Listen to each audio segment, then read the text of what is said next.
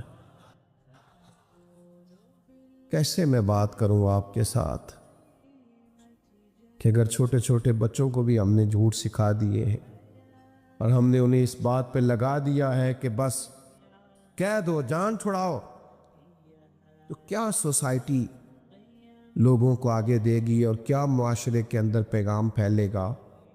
میرے عزیزو، ابو سفیان کہتے ہیں بادشاہ تھوڑی دیر خاموش رہا پھر چلنے لگا، تو میں نے کہا اتنے سوال اتنے جواب، کوئی رزلٹ بھی تو دے۔ کہنے لگا رزلٹ تو نکل آیا ہے، نتیجہ تو برآمد ہو گیا، بات تو ساری واضح ہو۔ میں نے کہا وہ کیا؟ کہنے لگا سردار آپ نے خود ہی تو بتایا ہے کہ انہوں نے کبھی جھوٹ نہیں بولا۔ جس بندے نے کبھی بندوں سے جھوٹ نہیں بولا وہ یہ جھوٹ کیوں بولے گا کہ میں اللہ کا رسول بن کے آیا ہوں؟ تو بات تو سچ ہے۔ اسیر دشمن کی چاہ میں بھی، وہ مخالفوں کی نگاہ میں بھی امی ہے، صادق ہے، معتبر ہے، میرا پیغمبر عظیم تر ہے۔ نبی پاک علیہ السلام کی سنت کا، حضور علیہ السلام کی اتباع کا، تعلیمات کا مطالعہ کرو کہ اللہ کے قریب چلے جاؤ، معرفت الہی نصیب ہو، جینے کا سلیقہ آئے۔ میں بڑے بڑے مہنگے کپڑوں میں لوگوں کو پریشان دیکھتا ہوں، بڑے بڑے مہنگے گھروں میں لوگوں کو بے سکون دیکھتا ہوں، کبھی کبھی بڑی بڑی مہنگی گاڑیوں سے اترتے ہوئے کو دیکھتا ہوں کہ وہ اترتے ہی راستہ بھول گئے ہیں کہ مجھے دائیں جانا ہے کہ بائیں جانا۔ ذہنی کوفت نے، ڈپریشن نے، انزائٹی نے توڑ کے رکھ دیا لوگوں کو۔ لوگ چیزوں کو سلجھاتے سلجھاتے اپنے آپ کو لوگوں کی گڈ بک میں لاتے لاتے خود کہیں کھو گئے۔ کیا کام ہے کرنے کا؟ کرنے کا کام یہ ہے کہ آپ ساری باتیں سننی چھوڑ دیں، ہر ایک کی گڈ بک میں آنا چھوڑ دیں۔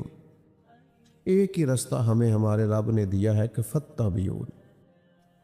ہر جگہ سر تھوڑی جھکاؤ گے، بس میرے محبوب کی غلامی کرو۔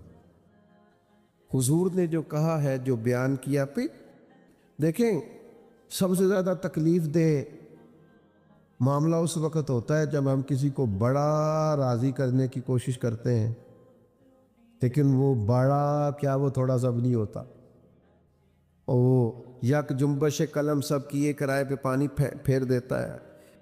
میں نے زندگی میں ایسے بچے بھی دیکھے ہیں جنہوں نے عمر بھر محنت کرنے والے باپ کو کہہ دیا کہ ابا جی آپ نے ہمارے لیے کیا کیا ہے، آپ کو ڈھب کا کام کر لیتے تو آج حالات اور نہ ہوتے، دیکھیں وہ آپ کے ساتھ والے کہاں نکل گئے۔ نہیں، باپ کو ہی کہہ دیتے۔ تو جو اتنے بڑے محسن کے بارے میں رویے اس طرح کے ہو جائیں تو آپ کیا توقع کرتے؟ کسی اور کے بارے میں کیا رویہ ہوگا؟ الا ماشاءاللہ، جو حضور کہہ دیں وہ کر جاؤ۔ ایک در کے ہو جانے سے انقلاب بڑا آ جاتا ہے۔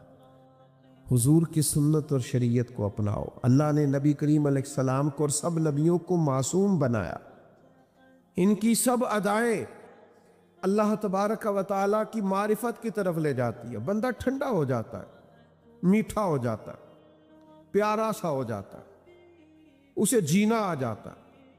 کوئی کچھ بھی کہتا رہے اس کی کیفیت بن جاتی، اسے پرواہ نہیں رہتی۔ حضرت ابو ذر غفاری رضی اللہ تعالیٰ عنہ سردار تھے بہت بڑے، اور اس زمانے کے جو سردار ہوتے تھے ان کا تو ہاں کوئی لفظ ملازم اور نوکر تو ہوتا ہی نہیں تھا، ان کے ہاں تو غلام کا لفظ بولا جاتا، تو فلانا میرا غلام ہے۔ اور یہ جو لفظ غلام ہے اس پر پھر جو تصور بنتا ہے وہ آپ سمجھ سکتے ہیں، لوگوں کو غلام بناتے تھے۔ ایک دن حضرت ابو ذر غفاری رضی اللہ تعالیٰ عنہ اپنے گھر سے باہر آئے تو کسی نے دیکھا کہ جس قیمت کا لباس انہوں نے پہنا ہوا ہے اسی قیمت کا ان کے غلام نے بھی پہنا ہوا ہے۔ یہ مشکل کامات بھی مشکل ہے۔ جو آدمی 1.5 گھنٹہ تقریر کرتا ہے نا حقوق کے انسانیت پر، 1.5 گھنٹہ، اور اس نے جماعت اور تنظیم بنا رکھی حقوق انسانیت پر، اس کا اور اس کے ڈرائیور کا لباس آپ دیکھ لیں اندازہ ہو جائے گا، اس کا اور اس کے ملازم کا رہن سہن آپ دیکھ لیں پتہ چل جائے گا، سب اندازہ ہو جائے گا کہ یہ تو آپ نے تو بہت بڑی جماعت بنا رکھی ہے، آپ تو اس پر لیکچر دیتے ہیں، آپ تو کہتے ہیں کہ میں بہت بڑا دائی ہوں اس کا۔ حضرت ابو ذر غفاری رضی اللہ تعالیٰ عنہ تشریف لائے تو جس طرح کا لباس انہوں نے پہن رکھے اسی طرح کا ان کے غلام نے پہن رکھا۔ تو یہ عرب کے اندر بڑا بے موسمہ پھل تھا، روٹین میں ایسا ہوتا نہیں تھا، لوگ ششدر رہ گئے کہ جناب کمال ہو گئی، اس طرح ہوتا نہیں۔ تو ایک شخص نے ان سے پوچھ ہی لیا کہ جناب یہ کیا، آپ نے اور آپ کے غلام نے ایک جیسا لباس پہنا؟ تو حضرت ابو ذر غفاری رضی اللہ تعالیٰ عنہ فرمانے لگے یار ایک دفعہ کسی غلام کو میں نے جھڑک دیا تھا، ایک دفعہ ہی، پھر نبی پاک نے فرمایا زیادہ نہیں، علم و بس کری او یار، او یا کوئی عرف تینوں درکار۔ ایک دفعہ صرف حضور نے فرمایا یہ غلام تمہارے بھائی ہے، یہ غلام تمہارے، بول کے بتانا، تمہارے، مان کے دیکھو ڈرائیور بھی بھائی ہوتا ہے، مان کے دیکھو ملازم بھی، مالی بھی، مزدور بھی، کچھ نہیں کہنے لگا بول دے، کچھ بھی نہیں ہوتا انشاءاللہ۔ یہ کیا ہے؟ کیونکہ مومن آپس میں بھائی بھائیاں، دیکھ لو کہنا کتنا مشکل ہے تو کرنا کتنا مشکل ہوگا۔ حضرت ابو ذر غفاری رضی اللہ تعالیٰ عنہ فرمانے لگے کریم نے فرمایا یہ تمہارے بھائی ہیں، اور دو تاکیدیں بھی لگائیں، فرمایا جس طرح کا خود کھانا اسی طرح کا انہیں بھی کھلانا، جس طرح کا خود پہننا اس طرح کا انہیں بھی پہنانا، اور فرمایا ان کی طاقت سے زیادہ ان پر بوجھ نہیں ڈالنا۔ فرماتے بس وہ دن اور آج کا دن جس طرح کا خود کھاتے ہیں اسی طرح کا ان کو بھی کھلاتے، جس طرح کا خود پہنتے اس طرح کا ان کو بھی پہناتے۔ ہم بھی دیتے ہیں کبھی کبھی ملازم کو جوڑا، کہتے ہیں میرے کپڑے رکھ لے، نویں ہی نے، یہ نویں ہوندے تو نہیں سن دے رہے۔